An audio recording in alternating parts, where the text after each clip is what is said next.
তুমি ভয় পেও না মিষ্টি মেয়ে, আমি তোমাকে সাহায্য করছি। এই নাও ভাসমান কাঠের বাড়ি। এই বাড়িটা আমি তোমাকে দিয়ে যাচ্ছি। এটাতে ওরে বাবারে, বাইরে কত বৃষ্টি হচ্ছে। এরকম বিদ্যুৎ চমকালে আমার ভীষণ ভয় করে মা। এত বৃষ্টি হলে যে আমাদের ঘরটাও ভেঙে যায়। আরে মা, তুই ভয় পাস না, এই বৃষ্টিতে তো কিছুই হবে না। কিন্তু সেই সকাল থেকে যে বৃষ্টি শুরু হয়েছে, এখন তো প্রায় সন্ধ্যা হয়ে এলো, এখনো বৃষ্টি থামার কোনো নামই নাই। কে জানে এই বৃষ্টিতে আবার বন্যা না শুরু হয়ে যায়। ও মা, বন্যা কি? আর বন্যা হলেও বা কি হবে? আমরা কি বন্যায় মারা যাব? ও মা, বলো না, আমার খুব ভয় লাগে। আরে আমার পাগলি মেয়ে, তুই এত চিন্তা করিস না তো, আল্লাহ আছেন তো, ইনশাল্লাহ দেখবি আমাদের কিছুই হবে না। এই দেখ, মা মেয়ে গল্প করতে করতে অনেক রাত হয়ে গেল, চল এখন খেয়ে দিয়ে ঘুমিয়ে পড়ি। এ কথা বলে শেফা শিয়ালিনী ও তার মেয়ে টিয়া ঘুমিয়ে গেল। আল্লাহ, এ কি অবস্থা! এ তো দেখছি আমাদের ঘরের ভিতরে পানি ঢুকে গেছে। মা টিয়া, ওই টিয়া, ওঠ না, এই যে দেখ আমাদের ঘরের ভিতরে পানি ঢুকে গেছে। ও মা, সত্যি তো দেখছি আমাদের ঘরের ভিতর পানি ঢুকে গেছে। এত পানি দেখে আমার ভীষণ ভয় লাগছে মা। এই পানিতে কি আমরা ডুবে যাব নাকি কি করব আমরা, বলো মা? এত বন্যার পানি দেখে তো আমারও ভয় লাগছে মা। এখন যে কোথায় যাব এত পানির মধ্যে? রান্নাও তো কিছুই করতে পারিনি, এখন আমি কি খাওয়াবো তোকে? ও মা, আমি তোমাকে একটা বুদ্ধি দিই, চলো না আমরা এই বন্যার মধ্যে নানু বাড়ি চলে যাই। নানু বাড়িতে তো কোনো সময়ই বন্যা হয় না, চলে গেলে আমাদের কোনো চিন্তাই থাকবে না। আমরা খেয়ে দে ভালোই থাকবো, আর আমাদের নানু বাড়িও বেড়ানো হয়ে যাবে। এমনিতেই অনেকদিন হয়ে গেল তুমি আমাকে নানু বাড়িতে নিয়ে যাওনি। চলো না মা, আমরা নানু বাড়ি চলে যাই। আরে তুই তো দেখছি নানু বাড়ি যাওয়া নিয়েই পড়ে আছিস। এই পানির মধ্যে ঘর থেকে বের হতে পারছি না, আর যাব কিভাবে? এই বন্যার মধ্যে গাড়িও বা চলবে কিভাবে? এর মধ্যে তুই বলছিস নানু বাড়ি চলে যেতে? এত পানির মধ্যে নানু বাড়ি যাবে কি করে বল? গ্রামের অন্য মানুষেরা কি করছে, চল তো ঘর থেকে বের হয়ে দেখি গ্রামে কি অবস্থা। চল ঘরের চালে গিয়ে উঠে বসি। মা, এত পানি হয়েছে, আমাদের ঘরের চাল অবধি চলে এসেছে। না জানি ঘরটা কখন ডুবে যায়। আমাদের যদি বন্যার পানিতে ভাসিয়ে নিয়ে যায় তখন কি হবে মা? তুই এত চিন্তা করিস না মা, তোকে নিয়ে এত পানির মধ্যে আমি কি করে বের হব বল? তুই এখানে একটু বসে থাক, আমি দেখি যদি থাকার একটা ব্যবস্থা করতে পারি। ও মা, তুমি আমাকে রেখে কোথায় চলে যাবে? আমার যে একা একা ভীষণ ভয় লাগবে। তুমি কোথায় যাবে মা? আমাকে ছেড়ে যেও না মা।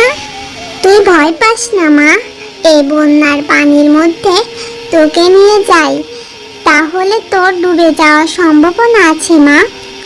আগে আমি নিরাপদ একটা জায়গা ব্যবস্থা করি, তারপর না হয় তোকে এসে নিয়ে যাব। একটু কষ্ট করে বসে থাক মা। আচ্ছা মা, ঠিক আছে, আমি তাহলে বসে থাকি, তুমি কিন্তু তাড়াতাড়ি চলে আসবে মা। বাঘিনী ভাবি, ও বাঘিনী ভাবি, আপনি আমাকে আপনাদের বাসায় একটু জায়গা দিবেন? আমি এই বন্যার পানিতে আমার মেয়েকে নিয়ে ভীষণ বিপদে আছি। আমার ঘরের চালা অবধি পানি উঠে গেছে। আপনার বাড়ির 2 তলায় যদি একটু থাকতে দিতেন, আমি তো এমনিতেই আপনার বাড়িতে কাজ করি, আমি না হয় এই কয়দিন আপনার বাড়িতে থেকেই কাজ করে দিব। তাহলে তো আপনারই সুবিধা হয়। না রে শেপা, আমার বাড়িতে কি করে তোকে জায়গা দেব? তুই তো দেখছিস আমার ঘর অব্দি পানি চলে এসেছে। এখন আমি তোকে কি করে আশ্রয় দিব বল? আমার 2 তলায় তো আমাদেরই নিজেদেরই থাকতে হয়, আবার ভাড়াটিয়াও আছে তো। তবে একটা ঘর খালি আছে, যদি কেউ অনেক টাকা ভাড়া দেয় তাহলে রাখতে পারি। বাঘিনী ভাবি, আপনার বাড়িতে কাজ করে যেই টাকাটা পাই সেই টাকা থেকে না হয় ভাড়ার টাকাটা কেটে রাখবেন, আমাকে ফিরিয়ে দিবেন না বাঘিনী ভাবি? আমি যে বড্ড বিপদে পড়ে যাব। আমার মেয়েকে নিয়ে আপনি আশ্রয় না দিলে যে আমার মেয়েটাকে নিয়ে পানির মধ্যে ডুবে মরে যাব। না রে শেখা, আমার বাড়ির ভাড়া অনেক বেশি, আবার এখন তো বন্যার সিজন, এখন তো বাড়ি ভাড়া আরো বাড়িয়ে দিব। আর তুই যেই টাকা বেতন পাস তাতে আমার বাড়ি ভাড়া হবে না। তুই এখানে দাঁড়িয়ে না থেকে অন্য জায়গায় গিয়ে খোঁজ কর। ও মা, আবার তো দেখি বৃষ্টি শুরু হয়ে গেল। আমার যে খুব ভয় লাগছে মা। ও মা, কোথায় গেলে তুমি? তাড়াতাড়ি ফিরে এসো। আমার যে খুব ভয় লাগছে, এই বৃষ্টির পানি তো শুধু বাড়তেই আছে। আমার মা এখনো আসছে না কেন? মা, ও মা, তাড়াতাড়ি আসো তুমি। এইটা কে আসছে এইদিকে? এটা দেখে তো আমার ভীষণ ভয় লাগছে। তুমি ভয় পেও না মিষ্টি মেয়ে, আমি তো জল পড়ি। আমি সমুদ্র থেকে এই বন্যার পানিতে ঘুরতে এসেছি। তোমার কি হয়েছে? তুমি এইভাবে কাঁদছো কেন? জলপরি, তুমি জলপরি, জানো জলপরি, বন্যার পানিতে আমাদের ঘরটা ডুবে গেছে। আমার মা আর আমি এখন কোথায় যাব? আমাদের যে যাওয়ার মতন কোনো জায়গা নেই। আমার মা সেই কখন গিয়েছে একটু থাকার জায়গা খোঁজার জন্য, কিন্তু এখনো আসছে না কেন? আমি যে একা একা এখানে বসে আছি।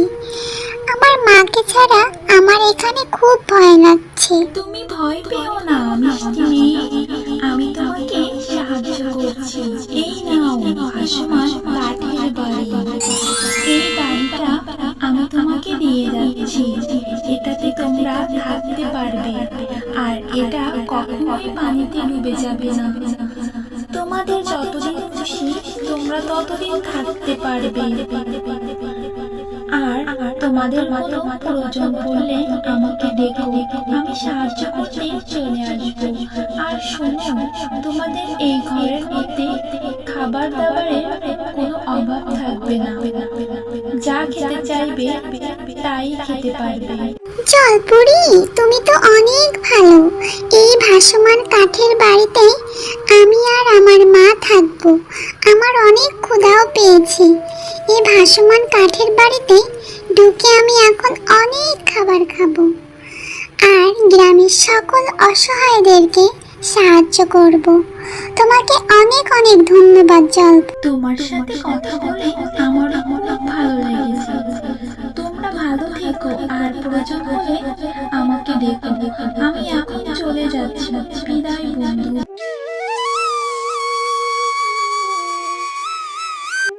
ভালোই হয়েছে, জলপরিটা আমাদেরকে ভাসমান কাঠের বাড়িটা দিয়ে গেছে। এই বাড়িতেই এখন আমি অনেক খাবার খেতে পারবো, আর গ্রামের সবাইকে সাহায্য করতে পারবো। ও মা, তোমার আসতে এত দেরি হলো কেন? তুমি না আসতে আমি তো অনেক ভয় পেয়েছিলাম।